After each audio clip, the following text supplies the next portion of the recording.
Khalid bin Walid, sosok panglima yang dalam pertempurannya tidak pernah terkalahkan, sosok panglima yang Rasulullah SAW menyebut beliau sebagai saifun min suyufillah, atau pedang Allah, saifun min suyufillah. Hadirin rahimakumullah, Khalid bin Walid ini anak dari tokoh besar,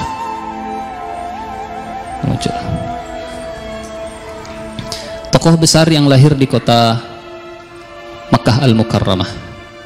Sekilas profil Khalid bin Walid. Khalid bin Al-Walid bin Al-Mughirah Al-Makhzumi. Khalid bin Walid bin Mughirah Al-Makhzumi.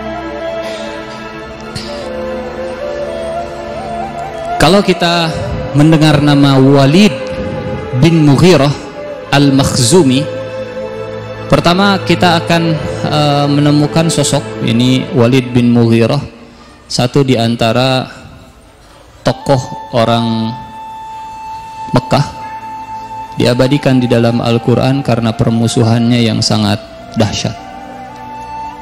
Sudah sepuh, sudah senior, kaya raya, tokoh, pembesar, dihormati, disegani. Walid bin Mughirah, bapaknya Khalid, Walid bin Mughirah Al-Makhzumi, kabilah Bani Makhzum. Di kota Mekah saat itu kepemimpinan Quraisy atau suku Quraisy, disebut Quraisy itu kalau semua orang yang binnya sampai ke Fihr. Muhammad bin Abdullah bin Abdul Muttalib bin Hashim bin Abdi Manaf bin Qusay bin Kilab bin Murrah bin Ka'ab bin Lu'ay bin Fihr bin Ghalib bin Fihr. Semua yang binnya sampai ke Fihr, maka dia termasuk keturunan Quraisy. Barangkali di antara kita juga ada yang binnya sampai ke Fihr, nah dia termasuk Quraisy. Ada? Kalau ada. Jadi Quraisy itu suku yang besar, suku bahasa Indonesia ya, bukan suku bahasa Sunda. suku bahasa Sunda kaki. Kabilah besar, kabilah yang menginduk kepada sosok yang bernama Fihr. Binnya sampai ke Fihr, maka termasuk dalam kabilah Quraisy. Dan kabilah Quraisy itu turunannya ada banyak. Ada kabilah Bani Hashim kesananya, ada kabilah Bani Taim kesananya, ada kabilah Bani Asad kesananya, ada kabilah Bani Makhzum, ada kabilah Bani Umayyah, dan seterusnya. Ada banyak turunan dari kabilah Quraisy. Jadi disebut Quraisy dalam bahasa Arab karena mereka mau berkumpul meskipun berbeda-beda. Bineka Tunggal Ika Quraisy teh. Jadi taqarrush kata para ulama, Quraisy dari kata taqarrush yang berkumpul meskipun berangkat dari atau latar belakangnya berbeda-beda. Butunnya atau keturunan Quraisynya itu beda-beda. Tapi mereka mau bersatu di kota Mekah. Quraisy itu punya beberapa kabilah yang terpandang di kota Mekah. Ada kurang lebih sekitar 10 kabilah yang terpandang. Ada misalkan kabilah Bani Taim, kabilahnya Abu Bakar yang urusannya masalah diat. Ada kabilahnya Bani Adi, kabilahnya Umar bin Khattab yang menjadi jubirnya orang Quraisy. Pokoknya kalau urusan juru bicara itu dari kabilah Bani Adi. Mereka jago ngomong, jago diplomasi, seperti Umar bin Khattab lah karakternya. Kalau urusannya urusan masalah diat, urusan masalah uang dan korban meninggal, itu ke kabilahnya Abu Bakar, Bani Taim. Kalau urusannya masalah politik, masalah siasat, itu orang-orang biasanya merujuk ke Bani Umayyah. Siapa misalkan Bani Umayyah? Abi Sufyan. Abi Sufyan itu Bani Umayyah. Kemudian anaknya Muawiyah bin Abi Sufyan, itu keturunan dari Bani Umayyah. Memang mereka dikenal dengan siasatnya yang cerdas dalam berpolitik. Kalau urusannya perang, urusannya pasukan berkuda, urusannya masalah harta, pasti rujukannya ke Bani Makhzum. Bani Makhzum. Kalau urusannya religi, urusannya masalah nasihat, urusannya masalah keagamaan, urusannya masalah pembersihan hati, tazkiyatun nafas, nah, itu diserahkan ke Bani Hashim. Jadi masing-masing kabilah sudah ada peran-perannya tersendiri, sudah ada urusannya tersendiri. Bani Makhzum dengan Bani Hashim dan Bani Umayyah ini kabilah yang paling terpandang di antara kabilah-kabilah Quraisy yang lain. Nah, Walid bin Mughirah, bapaknya Khalid bin Walid, berasal dari kabilah Bani Makhzum. Ada yang masih ingat dari pembahasan tokoh-tokoh yang sudah kita angkat, siapa saja yang berasal dari kabilah Bani Makhzum? Wallahu a'lam. Setidaknya ada beberapa tokoh yang kita angkat di pertemuan sebelumnya yang masih ada hubungan dengan Mughirah. Ini kalau ada yang bisa menjawab, insya Allah dapat hadiah. Hadiahnya boleh pulang. Ada beberapa tokoh yang kita angkat di pertemuan-pertemuan sebelumnya, itu masih ada hubungan dengan Mughirah. Misal Umar bin Khattab itu masih ada hubungan dengan Khalid bin Walid bin Mughirah. Umar bin Khattab, di mana hubungannya memang bukan dari jalur bapak, tapi dari jalur ibu. Nah, mudah-mudahan masih ingat.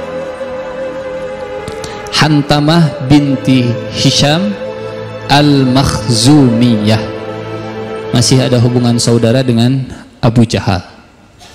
Hantamah binti Hisham bin Mughirah al-Makhzumiyah. Jadi Mughirah punya anak. Anaknya diantaranya Walid, bapaknya Khalid. Nah, kalau udah nasamar ada liur kumaha tadi itu, gitulah pokoknya nama. Mughirah punya anak diantaranya Walid. Mughirah punya anak diantaranya Hisham. Hisham punya anak namanya Hantamah. Hantamah punya anak namanya Umar. Hantamah ini ibunya Umar bin Khattab. Ada lagi kemudian kita juga pernah membahas Ummu Salamah. Ummu Salamah ini punya bapak Hindun nama aslinya.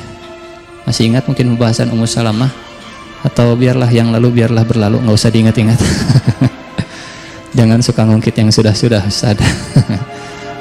Ummu Salamah namanya Hindun binti Abi Umayyah bin Mughirah al-Makhzumiyah. Mughirah yang sama. Jadi ternyata Rasulullah Shallallahu Alaihi Wasallam dengan Walid bin Mughirah itu punya hubungan yang dekat. Apa hubungannya? Baik-baik saja. Apa hubungannya? Rasulullah punya istri namanya Ummu Salamah. Ummu Salamah punya kakek atau Ummu Salamah punya bapak namanya Abi Umayyah. Abi Umayyah ini masih saudara dengan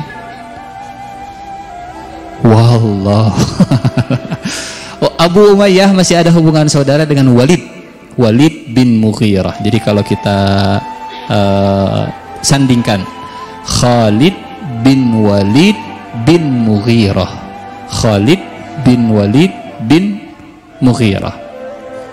Mughirah itu punya anak diantaranya Abu Umayyah. Mughirah punya anak diantaranya Hisham, bapaknya Hantamah. Mughirah itu punya anak diantaranya Hashim, ada Hisham, ada Hashim. Siapa Hashim? Hashim itu bapaknya Abu Jahal. Karena nama asli Abu Jahal Amr bin Hisham bin Mughirah. Jadi sana sini nyambung semuanya. Nyambung semuanya. Hindun binti Abi Umayyah bin Mughirah, satu kabilah besar, kabilah Bani Makhzum yang dikenal dengan kekayaannya, dikenal dengan hartanya yang luar biasa. Khalid bin Walid bin Mughirah al-Makhzumi, kabilah Bani Makhzum, kabilah yang sangat terpandang. Urusan perang ke kabilah Bani Makhzum, urusan harta ke kabilah Bani Makhzum. Itu sebabnya kenapa kabilah Bani Makhzum dan kabilah Bani Umayyah itu merasa permusuhannya dengan Rasulullah Shallallahu Alaihi Wasallam paling dahsyat, paling kuat. Di antara tokoh Bani Umayyah Abu Sufyan. Dan Abu Sufyan seumur hidupnya sampai akhir usianya itu terus-terusan memusuhi Rasulullah SAW. Abu Jahal dari kabilah Bani Makhzum terus-terusan memusuhi Rasulullah SAW. Kemudian siapa lagi? Umar di tengah perjalanan memang dapat hidayah, tapi permusuhannya sangat kuat. Kemudian siapa lagi?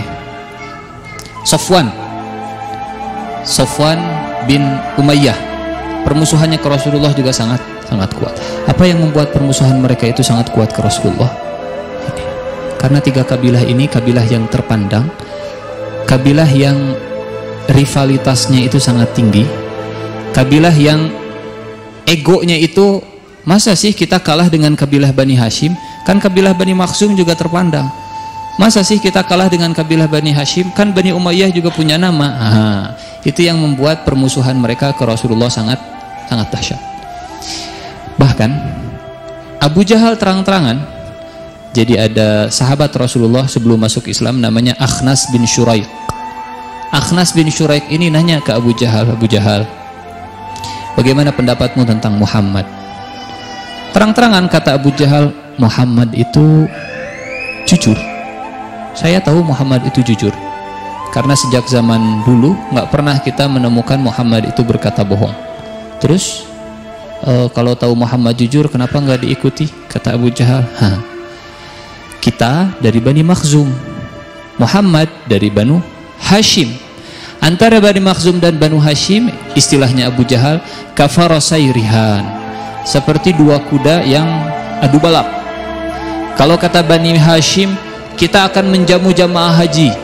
Kita dari Bani Makhzum, kita akan ngasih air minum buat jamaah haji. Kalau kata Bani Hashim, kita punya loh pahlawan hebat seperti Hamzah. Kata Bani Makhzum, kita juga punya seperti Khalid bin Walid. Kata Bani Hashim, kita punya loh penyair si fulan. Kata Bani Makhzum, saya juga ada, kami juga ada. Penyakit ada lah, mun si eta aya naon, saya ge ada. Penyakit ada, nggak mau kalah. Dia punya ini, saya juga punya ini. Dia punya ini, saya juga punya ini. Sekarang kata Abu Jahal, Bani Hashim mereka bangga, kita punya nabi loh dari Bani Hashim. Dari mana Bani Makhzum akan ngaku-ngaku jadi nabi, memiliki nabi? Jadi ternyata yang membuat Abu Jahal tidak mau masuk Islam, tidak mau mengakui kenabian Rasulullah, itu bukan karena tidak tahu kalau Rasulullah itu jujur, tahu kalau Rasulullah itu benar. Tidak mau mengikuti kebenaran bukan karena tidak tahu itu kebenaran, lebih karena hawa nafsu, lebih karena ego, lebih karena gengsi, lebih karena masa sih saya harus dan seterusnya lah. Itu sebabnya tidak ada salahnya kalau kita mendawamkan doa Allahumma arinal haqqa haqqan, teruskan, warzuqnat tiba'ah, ya Allah perlihatkanlah kepada kami yang benar itu benar, dan beri kami rizki untuk mengikuti kebenaran. Kami tahu ini benar, tapi kami nggak bisa mengikutinya. Allahumma arinal haqqa haqqan warzuqnat tiba'ah. Tahu benar belum tentu bisa mengikuti. Ya Allah, kami tahu ini benar, beri kami rizki supaya bisa mengikuti kebenaran. Allahumma arinal haqqa haqqan warzuqnat tiba'ah wa arinal batila batilan warzuqna ijtinabah. Dan perlihatkanlah kepada kami yang batil itu batil, yang salah itu salah, yang jelek itu jelek. Jangan yang jelek kelihatan bagus. Ada yang tahu kalau ini teh salah, tapi kita nggak bisa menjauh. Kenapa? Karena Allah tidak memberi kita rizki untuk menjauhinya. Maka kita minta warzuqna ijtinabah. Allahumma arinal haqqa haqqan warzuqna tiba'ah wa arinal batila batilan warzuqna ijtinabah. Perlihatkan yang benar-benar dan kami ingin mengikuti, perlihatkan yang salah-salah dan berikan kami rizki supaya bisa menjauhi. Karena mengikuti kebenaran bukan karena tahu. Ada juga yang tahu tapi nggak mau ngikut. Ada juga yang tahu tapi nggak mau ngikut. Di antaranya Abu Jahal tadi.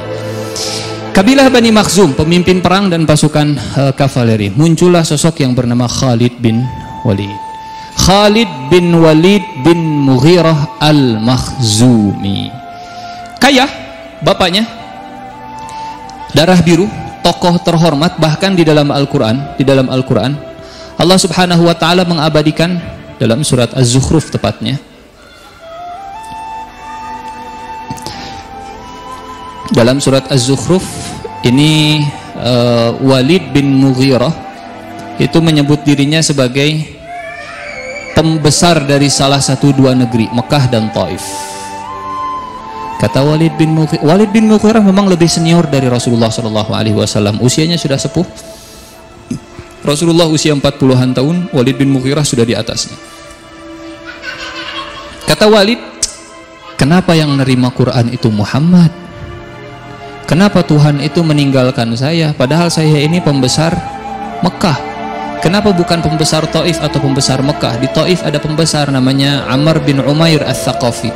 Di Mekah ada pembesar, ada orang kaya, ada tokoh yang dihormati, disegani. Hartanya banyak, anaknya banyak. Saya, Walid bin Mughirah. Kenapa Muhammad, Bani Hashim yang miskin, yatim, gak punya harta banyak? Kenapa bukan saya? Allah turunkan ayat ini. Wa qalu laula nuzzila hadzal qur'anu ala rajulin minal qaryataini 'azim. Kenapa Al-Quran itu tidak diturunkan kepada pembesar dari salah satu dua negeri, Mekah dan Taif, dua negeri yang besar. Itu sebabnya waktu Rasulullah SAW itu kehilangan sosok Siti Khadijah, kehilangan sosok Abu Talib, kemana Rasulullah akhirnya mencari pengganti? Sebelum ke Madinah, beliau pergi ke Taif. Kenapa pergi ke Taif? Rasulullah faham bahwa pembesar di Jazirah Arab itu dari dua negeri, satu dari negeri Mekah, yang kedua dari negeri Taif. Orang Mekah semuanya memusuhi, dicoba barangkali di Taif, ternyata sama, di Taif juga bukan disambut, malah disambit, malah dilempari batu. Bukan disambut, sudah jalan hampir 100 kilo sampai ke sana, bukannya disambut selamat datang, ahlan wa sahlan, marhaban, malah dilempari batu. Muhammad, kamu datang ke sini, dimusuhi orang Quraisy, kamu minta perlindungan ke sini, sama saja seperti kamu, Anda ini wahai Muhammad membuat kita berhadap-hadapan dengan Quraisy. Pergi dari sini, lempari batu, lempari batu, lempari batu. Sudah jalan 100 kilo, kakinya berdarah, dilempari batu. Kalau kita di posisi beliau, kira-kira doa apa yang akan kita angkat? Rasulullah berdoa, dan dalam doanya sedih doanya. Allahumma inni ashku ilaika dha'fa quwwati wa qillata hilati wa hawani 'alan nas ya rabbal mustad'afin, dan seterusnya lah. Doa yang kalau kita angkat ini sebenarnya tidak cocok disebut doa.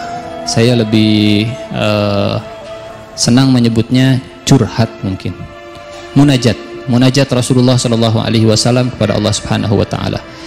Kata Rasulullah, Allahumma inni ashku ilaika dha'fa quwwati wa qillata hilati wa hawani 'alan nas ya rabbal mustad'afina anta rabbi ila man takiluni. Kepada siapakah engkau akan serahkan diriku? Kepada musuh yang menghinaku, atau kepada orang jauh engkau berikan padanya urusanku? Maksudnya mau ke Mekah atau ke Taif, ya Allah urusan saya tadi serahkan. Di Mekah saya dimusuhi, di Taif saya dilempari. Kepada siapa engkau serahkan urusan dakwah ini? Di Mekah saya sudah tidak bisa lagi mendapatkan perlindungan, di Taif juga saya dilempari batu. Ila man takiluni, saya dilempari batu sampai berdarah, nggak peduli, yang penting engkau tidak marah. Illam yakun bika alayya ghadabun fala ubali.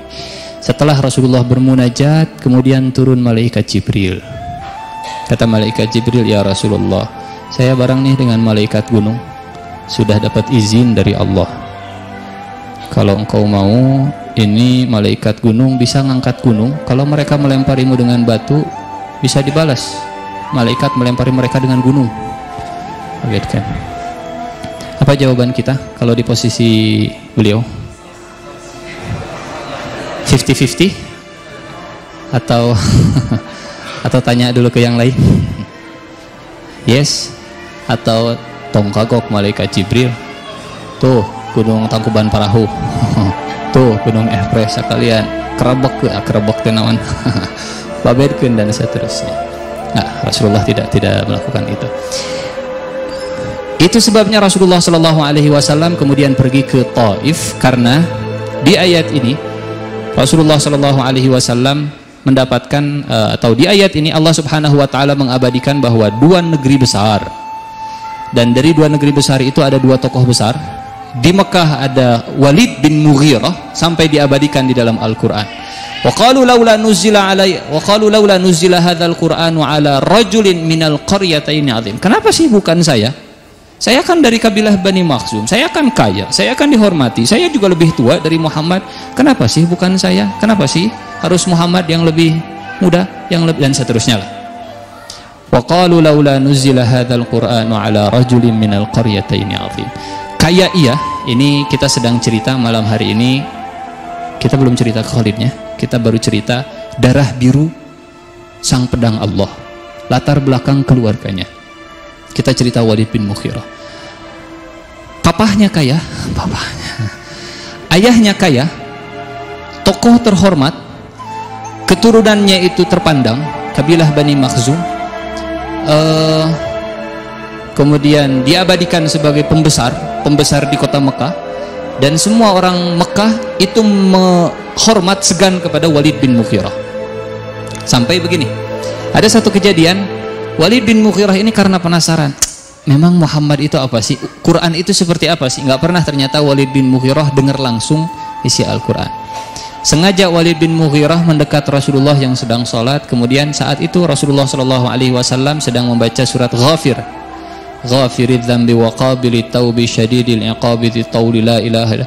Terus Walid bin Mughirah menikmati, nikmati. Pulang Walid bin Mughirah, ketemu dengan keluarganya, ketemu dengan para pembesar Quraisy yang lain. Kata Walid bin Mughirah, tadi saya baru saja mendengar kalimatnya Muhammad. Kalimat apa maksudnya? Quran. Terus apa pendapatmu? Saya belum pernah mendengar kalimat yang jauh lebih indah daripada Quran. Atasnya itu begitu berbuah, wa inna a'lahu la muthmir, bawahnya itu begitu indah, wa innahu la ya'lu wa la yu'la alaih, nggak ada yang lebih tinggi dari bahasa Al-Quran. Wa innahu la yuhattimu ma tahtahu, dan semua yang ada di bawah Al-Quran itu bakal dihancurkan. Kalimat yang sangat indah. Saya tahu syair, saya tahu kalimat manusia, saya tahu bahasanya dukun, tapi nggak ada yang lebih indah dari Al-Quran. Kaget semuanya, kaget semua pembesar Quraisy, karena komentar Walid bin Mughirah ini kalau nyebar viral di kota Mekah bakal mengubah konstelasi politik. Kembali kita lanjutkan kisah tentang keluarga atau orang tua dari Khalid bin Walid, Al-Walid bin Al-Mughirah Al-Makhzumi. Walid bin Mughirah datang ke Rasulullah Sallallahu Alaihi Wasallam untuk mendengarkan ayat Al-Quran saat Rasulullah Sallallahu Alaihi Wasallam sedang sholat. Kembali ke kaumnya, kata Walid, saya baru saja mendengarkan kalimat yang jauh lebih indah daripada syair.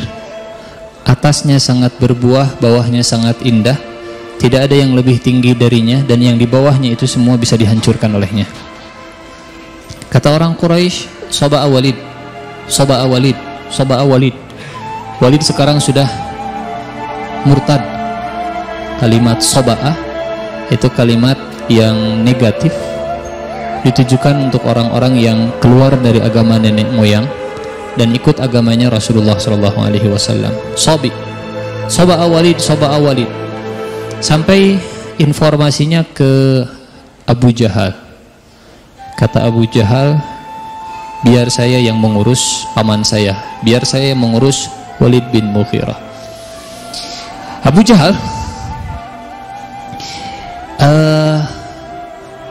cerdas, tapi kecerdasan Abu Jahal ini justru malah digunakan untuk keburukan, dan bukan sekedar cerdas, licik. Abu Jahal cerdasnya jadi licik. Kata Abu Jahal ke pamannya, ke Walid bin Mughirah, ya am, paman, orang-orang Quraisy sekarang sedang mengumpulkan uang. Untuk apa? Kata Walid, mereka mau nyumbang. Buat siapa? Buat paman.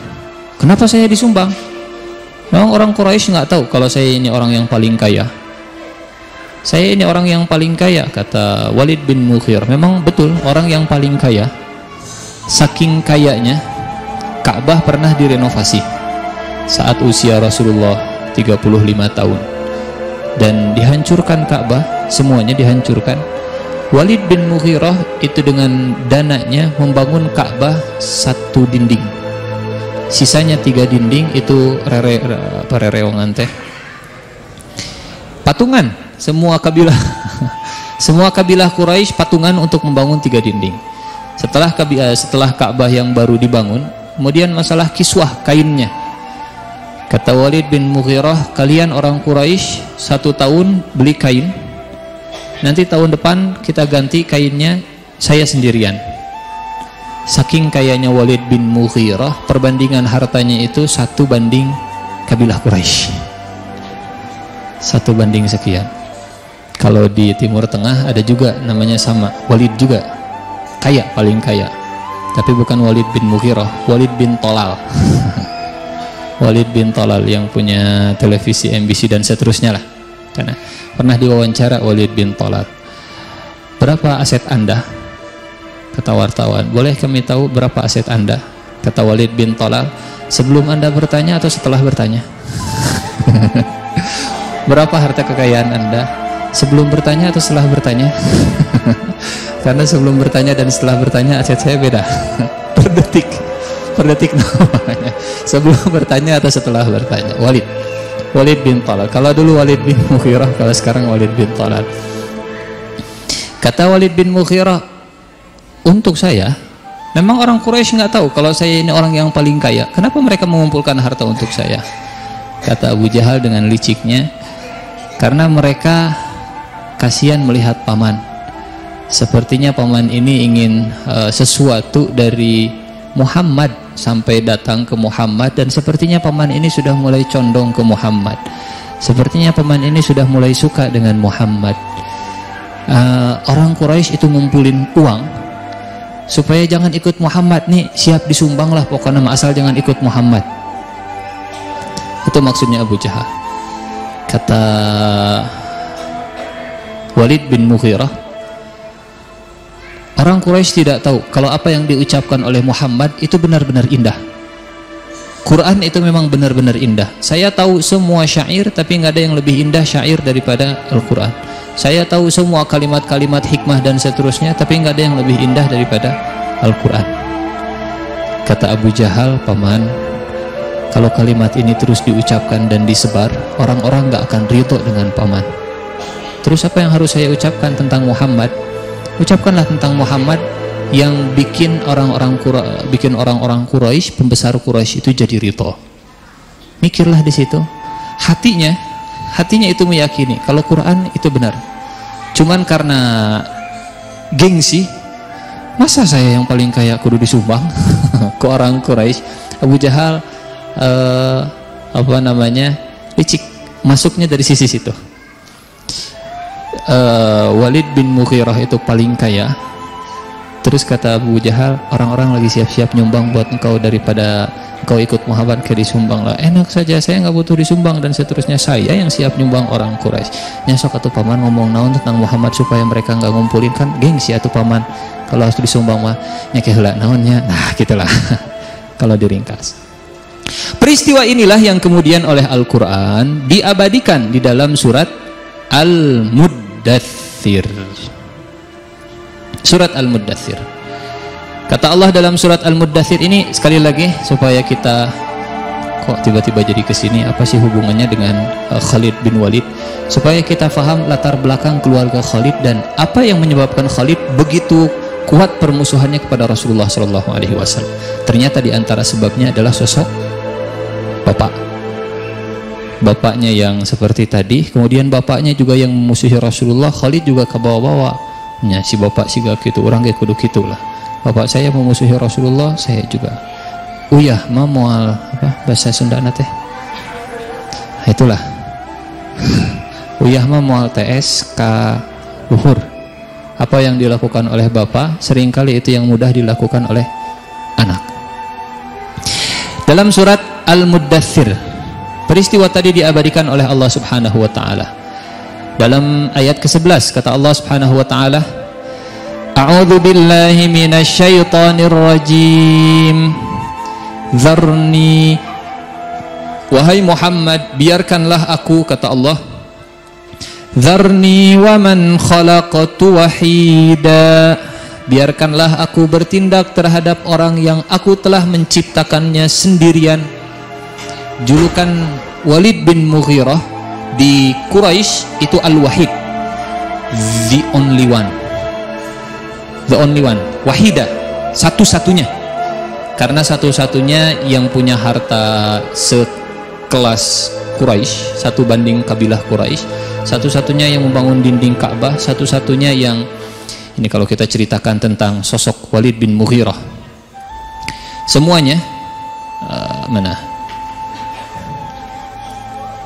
Walid bin Mughirah itu yang dalam pasukan Badar, musyrik jumlahnya 1000. Kemudian ada 100 pasukan berkuda, 30-nya itu disumbang langsung oleh Walid bin Mughirah. Saking kayaknya, nih, tah pasukan iya kuda, nah ini senjatanya, ini uangnya, ini ongkosnya, dan seterusnya, itu dari Walid bin Mughirah. Satu-satunya yang memiliki kekuatan dana yang sangat kuat, finansialnya sangat kuat, Walid bin Mughirah. Dzarni wa man khalaqtu wahida waja'altu lahu malam mamduda. Aku jadikan buat Walid harta benda yang sangat banyak. Mamdud itu bukan sekedar banyak, tapi terbentang. Kalau banyak kathir, tapi kalau mamdud itu dari kata mad itu panjang, terbentang. Jadi musim haji saja, ini ada satu riwayat, musim haji saja Walid bin Mughirah setiap harinya, kalau jamaah haji itu katakanlah 40 hari mereka tinggal di sana, setiap harinya 10 onta dipotong, 10 onta, besok 10 onta, besok 10 onta, besok 10 onta.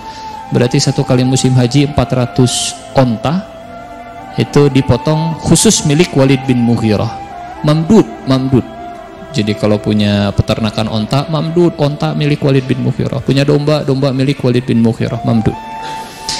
Dzarni wa man khalaqtu wahida waja'altu lahu malam mamduda, dan karena harta bendanya yang banyak, wa banina syuhuda, anak-anaknya juga banyak dan selalu bersama dia. Karena didukung kekuatan finansial, istrinya juga jadi banyak, anaknya juga jadi banyak. Mal, anak, harta, anak. Al-malu wal banuna, harta dan anak. Yang mendukung punya anak banyak itu diantaranya kalau punya harta yang banyak. Waja'altu lahu malam mamduda wa banina syuhuda wa mahhattu lahu tamhida, dan kami lapangkan, kata Allah, baginya rizki dan kekuasaan selapang-lapangnya. Sosok Walid bin Mughirah di dalam Al-Quran. Thumma yatama'u an azid, ternyata memiliki kelebihan belum tentu akan merasa cukup. Bahasa Al-Qurannya yatma'. Yatma' itu dari kata toma'. Sudah melimpah, masih pengen juga dia punya tambahan. Walid bin Mughirah. Thumma yatma'u an azid. Kemudian Walid bin Mughirah itu masih ingin sekali ditambahkan kekayaannya. Kata Allah, kalla, sekali-kali tidak. Innahu kana li ayatina anida. Aku tidak akan menambahkan karena sesungguhnya dia menentang ayat-ayat kami, Al-Quran. Berbeda dengan Abdurrahman bin Auf. Memang saat itu Abdurrahman bin Auf belum sekaya Walid bin Mughirah, tapi kelak pada waktunya Abdurrahman bin Auf itu melebihi kekayaan Walid bin Mughirah. Orang yang ini pernah kita bahas Abdurrahman bin Auf di pertemuan sebelumnya, sosok yang disebut gagal miskin. Bukan gagal kaya, gagal miskin. Pengen miskin terjadi-jadi, pengen menghabiskan hartanya tapi malah bertambah. Kata Abdurrahman bin Auf, terus bosan jadi orang kaya. Sodakoh di pagi hari banyak, sodakohnya sore hari sudah berlipat-lipat. Gagal miskin, kasih lagi, nambah lagi, kasih lagi, nambah lagi, kasih lagi, nambah lagi. Abdurrahman bin Auf. Tapi kalau Walid bin Mughirah, kalla. Thumma yatma'u an azida, kalla. Sekali-kali tidak akan aku tambah. Innahu kana li ayatina anida, saurhiquhu sa'uda. Aku akan berikan beban pendakian yang sangat melelahkan. Setelah kata Abu Jahal, ya sudah paman, ucapkan satu kalimat yang orang Quraisy itu akan ridho, yang kalimatnya itu engkau tidak mendukung Muhammad. Kalau tadi kalimatnya seperti mendukung Muhammad, siga rada-rada pro ke Muhammad. Kalau begitu, coba ucapkan kalimat tentang Muhammad yang kontra dengan beliau. Walid bin Mughirah mikir, apa julukan yang harus saya ucapkan untuk Muhammad? Mencoba untuk melawan suara hatinya sendiri. Kata Allah, innahu fakkara wa qaddar. Walid bin Mughirah memikirkan dan menetapkan apa yang ditetapkannya. Faqutila kaifa qaddar. Kemudian celakalah Walid bin Mughirah, bagaimana dia memutuskan julukan tersebut kepada Rasulullah. Thumma qutila kaifa qaddar. Celaka Walid bin Mughirah, bagaimana dia bisa memutuskan ejekan tersebut. Thumma nazar. Kemudian Walid bin Mughirah merenung, mikir, merenung, nazar. Fakar di sini, nazar di mata. Apa yang cocok ya buat Muhammad? Julukan yang cocok naonnya? Teroris atau naonnya yang cocok? Dulu julukan itu hasil pemikiran. Hari ini julukan juga pasti hasil dari pemikiran. Musuh-musuh Islam selalu berusaha untuk menyematkan julukan yang tepat, yang membuat orang itu jadi tidak suka dengan Islam, dengan julukan macam-macam, dan itu pasti hasil pemikiran. Innahu fakkar wa qaddar faqutila kaifa qaddar thumma qutila kaifa qaddar. Bagaimana ceritanya Islam bisa diidentikan dengan terorisme? Itu hasil pemikiran. Innahu fakkar wa qaddar faqutila kaifa thumma nazar. Walid bin Mughirah merenung, mikir apa kalimat yang cocok. Thumma abasa, bermuka masam. Saking susahnya, saking kerasnya mikir, dahsyat luar biasa. Allah menggambarkan mimik wajahnya Walid bin Mughirah saat mikir sampai, bayangkan orang mikir. Wa basar, merengut. Basar itu kerutan di antara alis, ini namanya basar. Saking saking kerasnya mikir, kalimat apa yang cocok. Disebut orang gila, Muhammad nggak kayak orang gila. Disebut dukun, Muhammad nggak pernah baca jampe-jampe. Disebut pembohong, Muhammad bukan pembohong.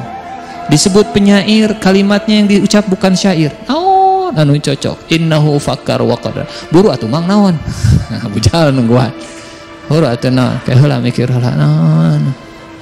Sampai mukanya jadi jelek. Abasa wa basar. Makanya kata Allah, thumma adbaro, kemudian dia berpaling dalam kurung dari kebenaran. Walaupun kalau kita membaca tafsirnya, Walid bin Mughirah itu nggak mau kelihatan mukanya itu jelek karena saking kerasnya mikir. Buru atuh mah keheula. Nggak mau kelihatan mukanya jelek. Dan setelah dia berpaling dengan sombongnya, kemudian Walid bin Mughirah mengatakan, thumma adbara wastakbar faqala in hadza illa sihr yu'thar. Muhammad itu penyihir. Kenapa bang disebut penyihir? Karena Muhammad itu memecah belah persatuan orang Quraisy seperti kelakuannya para penyihir. Oh gitu, oke, penyihir. Kata Walid bin Mughirah, tolong sepakati supaya semua satu kalimat. Semua orang Quraisy itu jangan beda-beda kalimatnya. Ada yang bilang gila, ada yang bilang bodoh, ada yang bilang majnun, ada yang bilang kahin, ada yang bilang kadzab. Samakan, satu suarakan semuanya, bilang kalau Muhammad itu penyihir. Oke, penyihir. Akhirnya semua orang bilang Muhammad sahir, Muhammad sahir, Muhammad sahir, dan seterusnya. Hasil pemikiran dari Walid bin Mughirah. Faqala in hadza illa sihrun yu'thar in hadza illa qaulul bashar sauslihi saqar wa ma adraka ma saqar la tubqi wa la tadhar lawahatul lil bashar. Kemudian kata Walid bin Mughirah, Al-Quran itu tidak lain hanyalah sihir yang dipelajari. Muhammad itu penyihir, dia belajar dari orang-orang terdahulu. Kemudian Allah menjawab, membalas, aku akan masukkan dia ke dalam neraka Saqar. Orangnya masih hidup tapi balasannya sudah ada. Wa ma adraka ma saqar, tahukah kalian apa itu neraka Saqar? Yang tidak meninggalkan dan tidak membiarkan. Ini sosok ayahnya Khalid bin Walid, Walid bin Mughirah al-Makhzumi. Darah biru, bapak kaya, tokoh terhormat, uang di mana-mana, terpandang, disegani, dan seterusnya. Ayahnya, kunyahnya, baru 1 poin berarti tadi. Khalid bin Walid bin Mughirah, darah biru. Yang kedua, kunyahnya. Pada masanya Khalid lebih dikenal dengan panggilan Abu Sulaiman dibandingkan dengan namanya sendiri. Di antara para sahabat lebih dikenal dengan panggilan Abu Sulaiman. Abu Sulaiman, kunyahnya Khalid bin Walid. Laqabnya atau julukannya pedang Allah yang terhunus, Saifullah al-Maslul. Insyaallah akan kita ceritakan karena kita mungkin akan membahas beberapa sesi. Sesi yang pertama kita membahas latar belakang keluarga, kemudian sampai Khalid bin Walid masuk Islam. Sesi yang kedua, kebersamaan Khalid bin Walid dengan Rasulullah Shallallahu Alaihi Wasallam. Sesi yang ketiga, kebersamaan Khalid bin Walid dengan Khulafaur Rasyidin. Dan sesi yang terakhir, akhir hayat Khalid bin Walid, insyaallah. Masuk Islam di tahun ke-8 Hijriah. Ini kalau kita usia Khalid dari masa ke masa. Waktu diangkat jadi nabi, waktu Rasulullah Shallallahu Alaihi Wasallam diangkat jadi nabi, usia Khalid baru 24 tahun. Berarti berapa selisihnya dengan Rasulullah?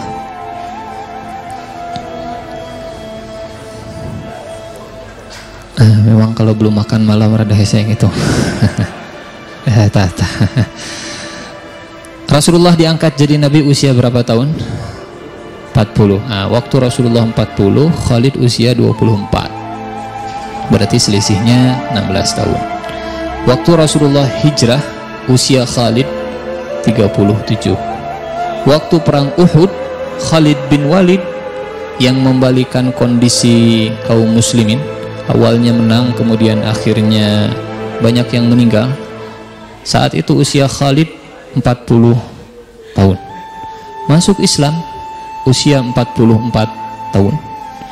Jadi ternyata tidak ada kata terlambat untuk taat. Khalid selama 44 tahun ke belakang itu penuh dengan permusuhan pada Rasulullah Shallallahu Alaihi Wasallam. Khalid itu baru masuk Islam. Kapan Khalid masuk Islam? Di umur 44 tahun, benar. Tapi kaitannya dengan sosok ayah. Setelah ayahnya meninggal atau saat ayahnya masih hidup masuk Islamnya? Setelah ayahnya meninggal. Jadi ayahnya itu meninggal tidak lama setelah Rasulullah hijrah. 3 bulan setelah Rasulullah hijrah, ayahnya meninggal. Walid bin Mughirah meninggal. Setelah itu pengaruh ayahnya mulai berkurang. mulai berkurang. Hidayah mulai datang. Usia 44 tahun baru Khalid bin Walid masuk Islam. 4 tahun setelah perang Uhud baru Khalid bin Walid masuk Islam. Jadi kalau ada yang 30 tahun jauh dari Allah, 40 tahun jauh dari Allah, jangan pernah putus asa. Karena yang namanya hidayah tidak mengenal kata terlambat. Insya Allah pada waktunya kita juga cerita tentang Abu Sufyan. Abu Sufyan lebih ini lagi, lebih ujung lagi bahkan. Bukan masuk Islamnya bukan di usia 44 tahun. Abu Sufyan masuk Islam itu waktu Rasulullah Shallallahu Alaihi Wasallam Fathu Mekah. Waktu Fathu Mekah usia Rasulullah 63 tahun. 61 tahun. Waktu Haji Wada usia Rasulullah 63 tahun. Usianya Abu Sufyan itu di atas Rasulullah. Tapi Allah masih sayang ke Abu Sufyan, diselamatkan di akhir hayatnya, walaupun puluhan tahun itu memerangi Rasulullah, memusuhi Rasulullah. Yang mimpin perang Uhud Abu Sufyan, yang mimpin permusuhan Abu Sufyan, yang mimpin perang Khandaq Abu Sufyan, yang terus-terusan mengompori orang Quraisy Abu Sufyan. Tapi Allah masih sayang, tak masuk Islam. Kita juga insya Allah nanti akan cerita tentang perang murtad, perangnya Khalid bin Walid memberantas orang-orang murtad. Ada orang yang ngaku jadi nabi, bukan hanya Musailamah al-Kadzab, ada 3 yang ngaku jadi nabi. Di antaranya Jazirah Arab ada Tulaihah bin Khuwailid al-Asadi, ada Sajah al-Anzi, ada Musailamah al-Kadzab. Tulaihah ngaku jadi nabi, tapi ada yang tahu akhir hayatnya Tulaihah seperti apa? Tulaihah ngaku jadi nabi, kemudian taubat di hadapan Abu Bakar, masuk Islam lagi. Kemudian setelah itu minta izin supaya jadi pasukan perang, ikut pergi ke Irak, meninggal di Irak sebagai seorang syahid. Kalau ke orang yang ngaku jadi nabi saja Allah masih bisa mengampuni, ngaku jadi nabi. Jadi kalau bikin CV, pengalaman mantan nabi CV, ngaku jadi nabi. Kan di Jawa Barat juga pernahnya ada orang yang ngaku jadi nabi lah. Di mana, di Garut gitu kalau nggak salah teh. Itulah sudah tobat sekarang maknya. Jadi kalau CV teh gitu pernah ngaku jadi ala kulli hal. Kalau ke Tulaihah saja Allah masih kasih kesempatan untuk bertaubat, saya yakin untuk kita Allah juga masih membukakan pintu taubat.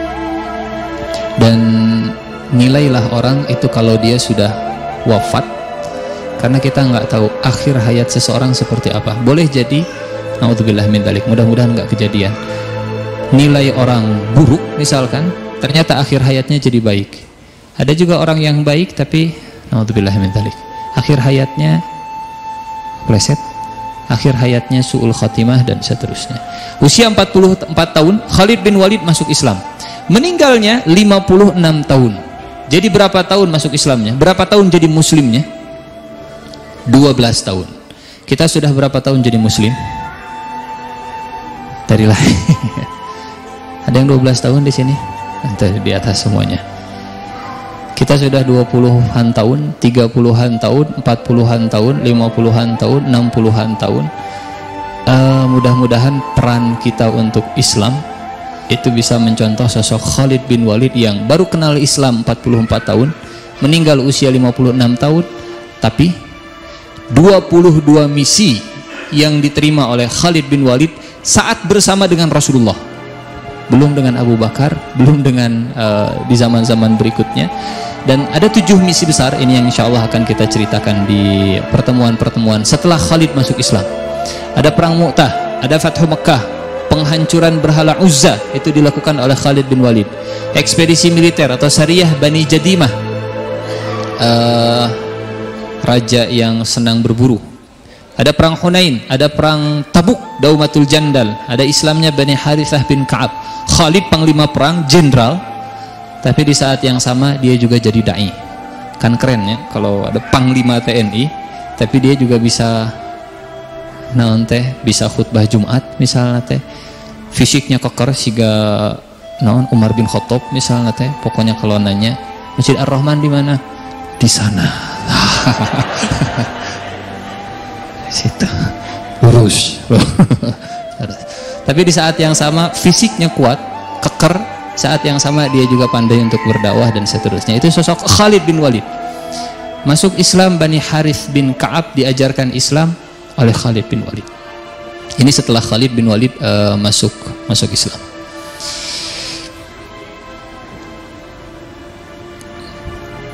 Bagaimana akhirnya Khalid bin Walid itu masuk Islam? Kalau kita kita mundur dulu. Masa kecilnya Khalid bin Walid. Ayahnya Walid bin Mughirah ini karena kaya, fasilitas semua ada, uang punya, untuk beli senjata bisa. Mughirah atau Walid bin Mughirah itu punya perhatian khusus ke Khalid. Dan Mughirah, Walid bin Mughirah itu melatih anaknya sendiri dengan ketangkasan berperang. Jadi bapaknya yang langsung melatih Khalid. Khalid gulat dengan Umar waktu masih muda sebelum Islam datang di zaman jahiliyah. Siapa yang menang, Khalid atau Umar? Khalid atau Umar? Nah, karena kita lagi cerita Khalid tapi kalau lagi cerita Umar, Khalid Khalid gelut dan gulat dengan Umar, yang menang itu Khalid. Padahal Umar, kita pernah cerita sosok Umar, tinggi besar, serem lah pokoknya nama, jawara luar biasa. Berantem dengan Khalid, kalah. Umar yang kalah dibandingkan melawan Khalid bin Walid. Orang-orang orientalis, orang-orang yang gak senang dengan Islam, melihat peristiwa ini kemudian dikaitkan dengan peristiwa setelah Umar bin Khattab jadi khalifah. Insya Allah kita akan ceritakan. Kata orang orientalis, Umar bin Khattab melengsarkan Khalid dari panglima kaum muslimin itu balas dendam karena kalah gulat. Kata orang orientalis. Tapi tidak seperti itu. Gak ada urusan. Oh, itu mah zaman baheula atau zaman baheula, zaman jahiliyah, nggak ada urusannya dengan itu. Tapi orang-orang yang nggak senang dengan Umar bin Khattab, nggak senang dengan Islam, oh, Umar bin Khattab balas dendam, dulu kalah dan seterusnya. Insya Allah akan kita ceritakan itu di perang Yarmuk setelah Umar bin Khattab jadi khalifah. Pegulat handal, pelempar tombak handal, bahkan ini mungkin kita pernah mencoba sendiri atau ada yang apa namanya, ada yang sudah latihan di antara kita. Wah, itu teh yang panah kecil, nama olahraganya apa? Dart. Latihan itulah, latihan dart sebelum latihan tombak. Itu saja susah untuk tepat kena sasaran. Khalid bin Walid bukan sekedar pelempar tombak yang handal, sambil naik kuda lempar tombak dengan kecepatan tinggi, itu bisa kena. Dalam perang Uhud 3 orang sahabat meninggal gara-gara Khalid dilempar dengan tombak. Khalid bin Walid dari sejak kecil dilatih oleh ayahnya Walid bin Mughirah. Melihat anaknya ini punya ketangkasan yang luar biasa, dilatih. Kuda sejak kecil itu sudah bisa dikendalikan oleh Khalid bin Walid, bahkan tanpa pelana. Kalau kita kan naik kuda teh masih harus pakai pelananya. Khalid bin Walid enggak, naik terus megang bulunya, bisa. Sahabat yang luar biasa. Kemudian kanan kiri main pedang, dua-duanya bisa. Tadi latihan aku latihan nulis ya nama, nulis nama kanan dan kiri misalnya, susah. Tapi Khalid luar biasa, dari sejak kecil sosok ayah yang sangat memiliki pengaruh kuat kepada Khalid bin Walid, Al-Walid bin Mughirah. Al-Walid bin Mughirah. Walid bin Mughirah punya anak namanya Walid. Jadi saya Walid bin Mughirah. Oh, jadi di Arab mah biasa kalau nama saya Ihsan, saya kasih nama anak Ihsan. Jadi kita dipanggil Ihsan, kadir, naon Ihsan. Biasa bapak ngasih nama anak dengan nama yang sama, itu hal yang biasa. Atau bapak ngasih nama anak pakai nama kakeknya. Misal nama bapak saya misalkan Furqon, misalkan. Saya punya anak laki-laki, saya kasih nama anak saya Furqon. Hal yang biasa. Cuman kalau di kita kan beda adat. Kumpul keluarga, Furqon, kadia Furqon. Bapak orang adat, naon. Ada beda adat lah, beda adat. Yang menyebabkan ini kisah tadi Walid bin Mughirah di dalam surat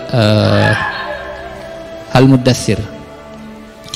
Walid bin Walid, Al-Walid bin Al-Mughirah, saudara kandungnya Khalid bin bukan saudara kandung, saudara seayah tapi beda ibu. Karena Khalid ini